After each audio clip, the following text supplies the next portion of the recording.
untuk kesediaan panjenengan hadir pada kegiatan diseminasi untuk 7 jurus BK Hebat. Kenapa ini harus disampaikan? Ini adalah program dari kementerian terkait dengan tugas kita sebagai guru wali. Jadi guru wali itu nanti kerjasamanya dengan guru BK, bagaimana mendampingi anak-anak. Anda harus tahu betul secara personal anak walinya jenengan itu apa saja potensinya, apa saja masalahnya, bagaimana pendekatannya. Itu adalah salah satu tugas dari guru wali. Di 7 jurus BK Hebat ini, yang pertama kita kenali potensi dulu. Jadi jurus yang pertama adalah kenali potensi.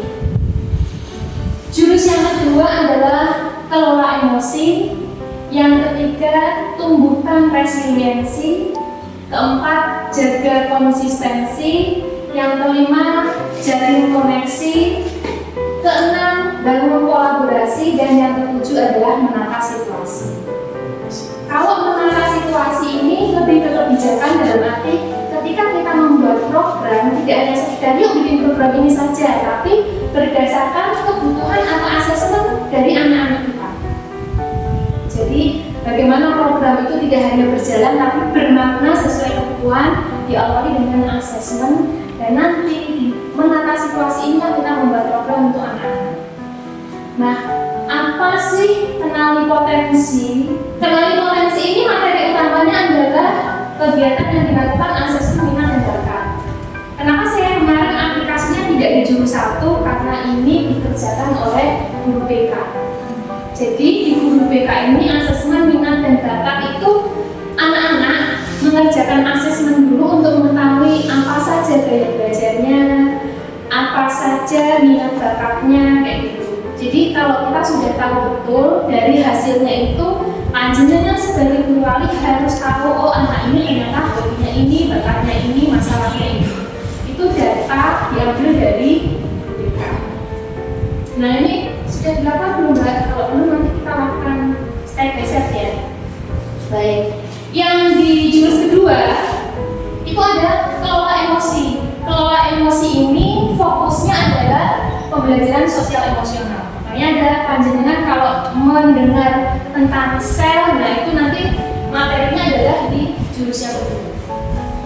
Jurus yang ketiga adalah tumbuhkan resiliensi. Daya lenting. Nah, apa itu daya lenting? Kenapa daya lenting itu penting diberikan? Sebelum panjenengan meminta anak-anak punya daya juang yang tinggi, pastikan panjenengan juga sudah punya daya juang yang tinggi. Jadi sebenarnya materi-materi itu juga mengingatkan diri kita sendiri. Apakah kita sudah melakukan atau punya karakter seperti itu? Jadi kita belajar bersama.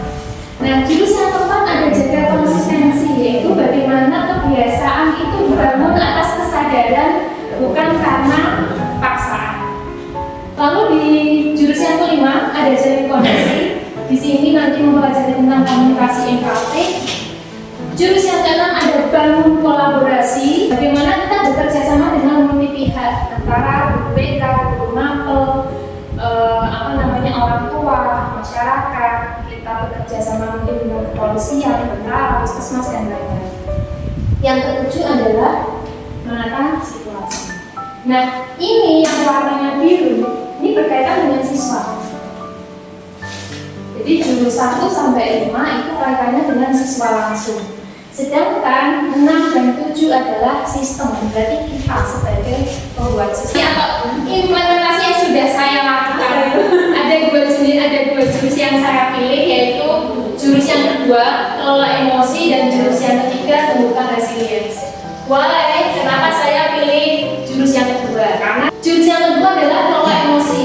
Harapannya murid mampu mengenali dan mengidentifikasi emosi diri sebagai dasar untuk mengelola emosi diri dan kemampuan untuk empati terhadap orang lain. Lalu murid juga dapat mengukur kondisi emosinya. Hari ini saya marah, marahnya kenapa, senangnya kenapa, itu anak tahu alasannya. Karena kadang gini, ada anak yang dia ketika ditanya kamu ngapain, nggak tahu. Berarti dia belum bisa mengidentifikasi kondisi dirinya. Kalau anak kesulitan mengidentifikasi dirinya, berarti dia akan kesulitan mengidentifikasi perasaan orang lain. Karena itu kemampuan yang diasah, bukan bukan tiba-tiba keahlian itu dimiliki.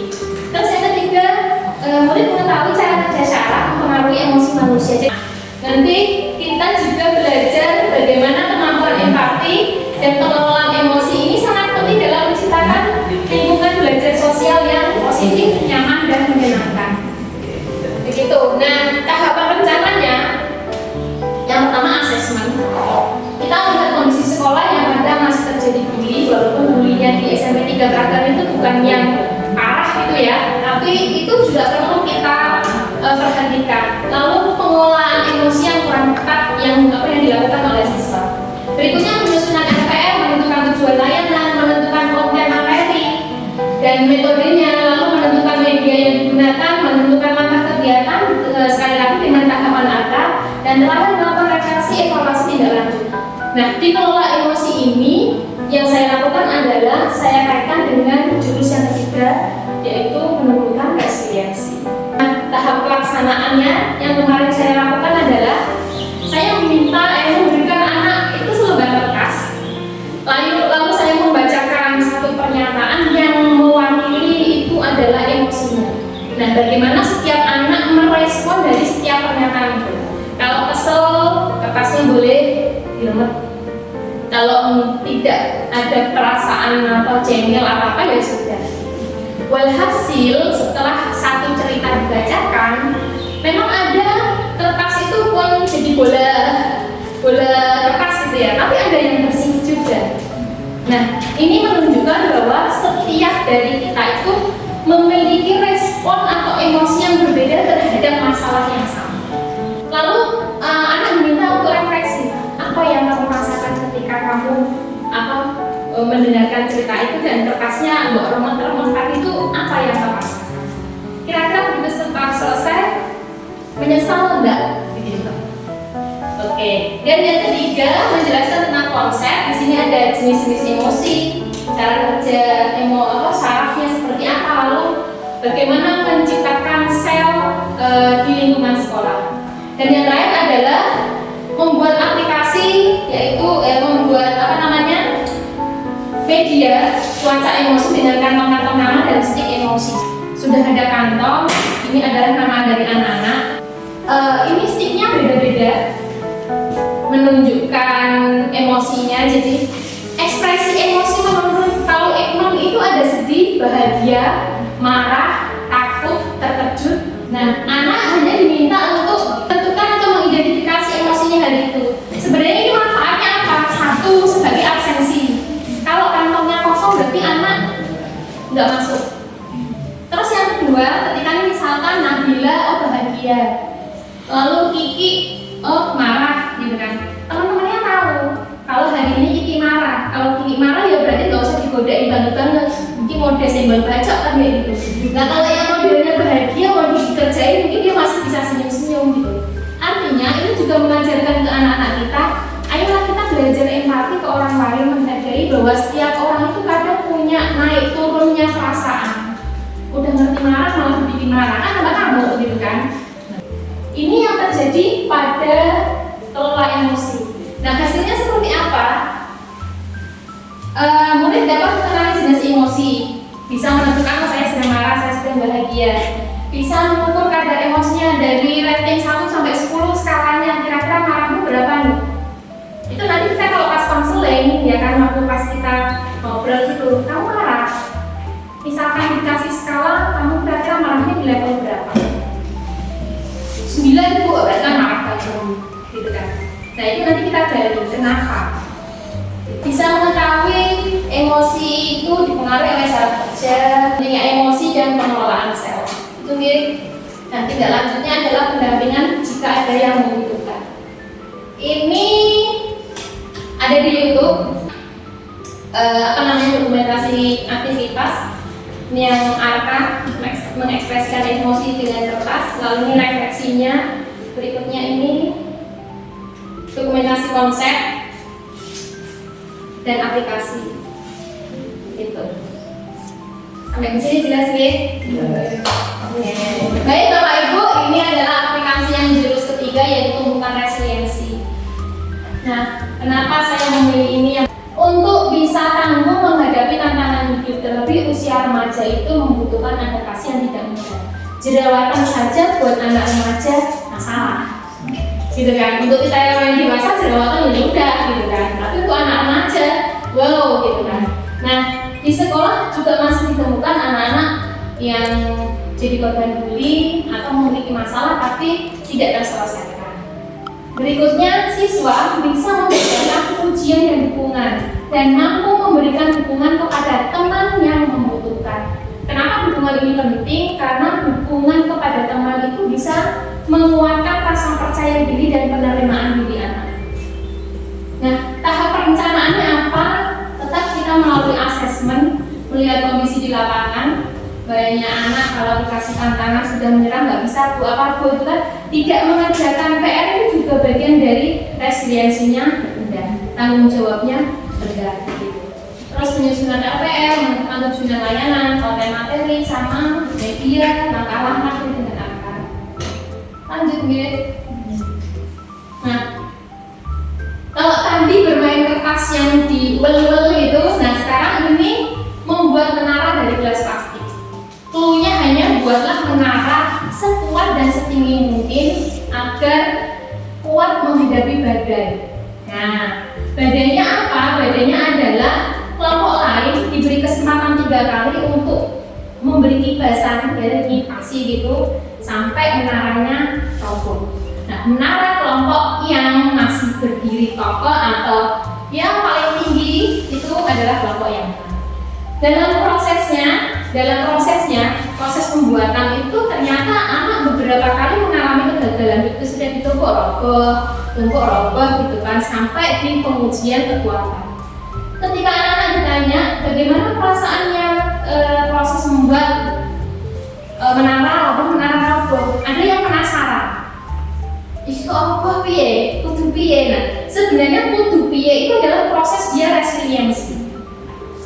Penasaran untuk itu kudu kuat nih dibandingkan dengan kelompok lain, harus jangan sampai hempas, itu adalah proses dari resiliensi. Terus yang ketiga, kita menyampaikan tentang apa itu resiliensi, ciri pribadi resiliensi, terus pola pikir bertumbuh, dan kita mempelajari cara memberikan dukungan. Dan aplikasinya adalah murid mengaplikasikan resiliensi dengan memberikan dukungan kepada teman yang membutuhkan dengan media yang sudah kita buat. Jadi ketika kita sudah tahu bahwa kondisi emosi anak-anak atau teman-temannya dengan kantong yang sudah diisi oleh masing-masing, kita seringkali meminta anak untuk empati, untuk menghargai orang lain, tapi kita jarang membiasakan anak untuk memberikan dukungan. Jujur saja ya, kita sebagai orang dewasa lebih sering dibully kan daripada didukung. Ya, karena itu budaya masyarakat kita. Nah, maksud saya kalau kita bisa membuat satu budaya sendiri di SMP 3 Krakan, ayo kita biasakan memberikan dukungan. Contohnya seperti ini. Begitu tahu, oh ini marah nih, anaknya diberi kertas untuk memberikan kata-kata positif. Contohnya, semangat, jangan sedih terus ya, tanpa nama. Gitu, tanpa nama. Nah, ketika anak-anak mendapatkan pesan di kantongnya dan dia membaca, siapapun deh, tidak hanya dalam kondisi marah, dalam kondisi senang pun, ketika kita mendapatkan pesan dari orang lain dan itu kata-katanya positif, itu membuat perasaan kita happy karena oh, ternyata ada orang yang peduli, masih ada orang yang peduli. Bisa jadi di rumah anak-anak kita tuh punya masalah, orang tuanya bertengkar, mungkin pisah rumah, mungkin nggak dapat sarung, apapun masalahnya. Tapi ketika anak datang ke sekolah, paling tidak dia bisa memastikan akan masih ada orang yang memberikan aku perhatian meskipun hanya dengan selembar kertas. Ketika anak aku ya merasa tidak nyaman hanya ditepuk pundaknya saja, kamu bisa loh, itu sudah beda. Karena yang dibutuhkan manusia itu salah satunya adalah penerimaan dari orang lain, rasa diterima, dan rasa berharga bahwa kita tuh manusia loh, gitu loh. Sejelek apapun kita, level kita kata orang, ya kan, kita juga berhak untuk diterima. Itu makanya kenapa saya fokus pada bagaimana membiasakan anak untuk memberikan dukungan kepada hasilnya adalah paling tidak anak paham tentang resiliensi itu seperti apa dan belajar mengaplikasikannya dalam pembuatan menara ataupun memberikan dukungan. Itu. Nah, karena kemarin resiliensi itu tugasnya dua, satunya klasikal, satunya individual. Makanya individual ini